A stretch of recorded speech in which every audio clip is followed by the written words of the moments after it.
जी नमस्ते, मैं कुमार गुड्डू।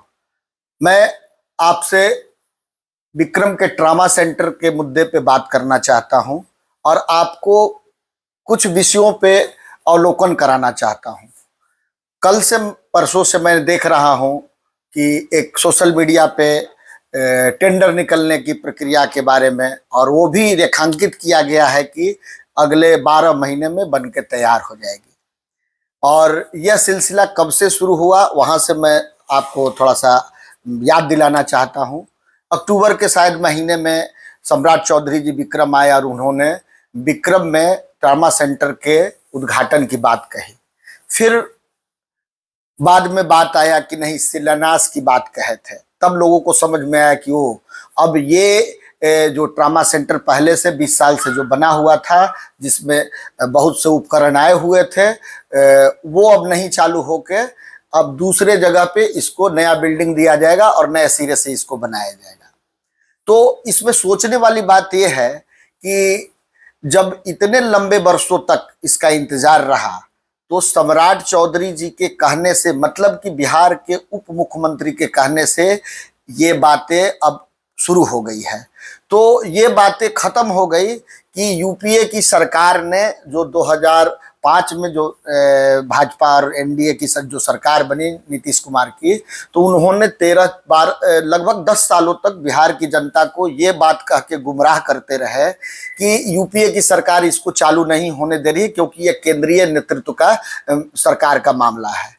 तो आज ये साबित हो गया कि यह बिहार सरकार का मामला था, क्योंकि बिहार के ही उप मुख्यमंत्री सम्राट चौधरी जी ने इस बात को कहा और यह कार्य प्रारंभ की बात कही जाने लगी है।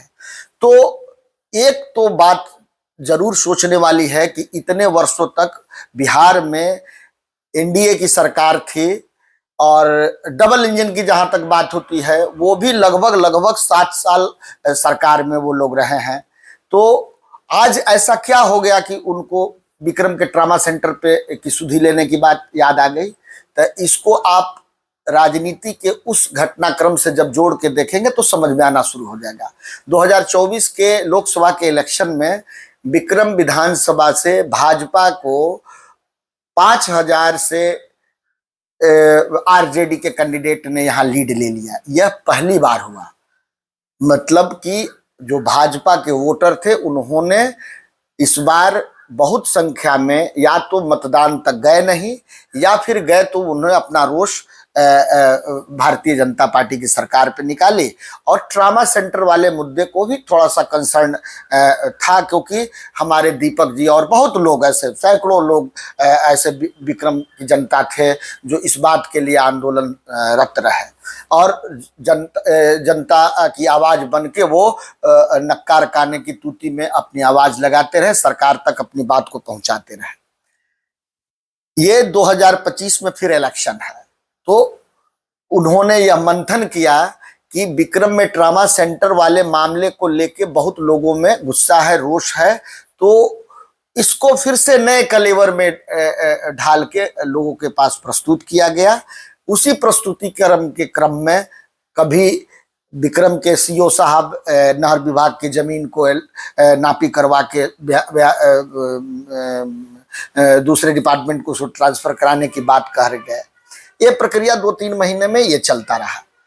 आखिर विक्रम की जनता क्यों विश्वास करे कि 22 साल जब उसका इंतजार बनने के बाद भी हॉस्पिटल का सपना पूरा नहीं हुआ, तो इन कागज के पन्नों को दिखा दिखा कर, पेपर में लिखवा कर बिहार की विक्रम की जनता इस पे अभी विश्वास नहीं करेगी।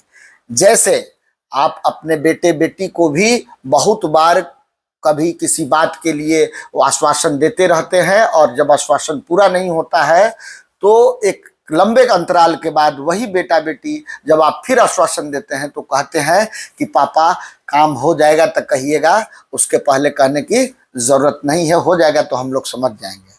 तो इस बात को गहराई से समझने की जरूरत है कि इसके लिए विक्रम की जनता को 20 वर्षों तक कौन तरपाया, कौन इससे विक्रम की जनता को महरूम रखा है, इसका दोषी कौन है, ये विक्रम पूछता है, जवाब देना पड़ेगा।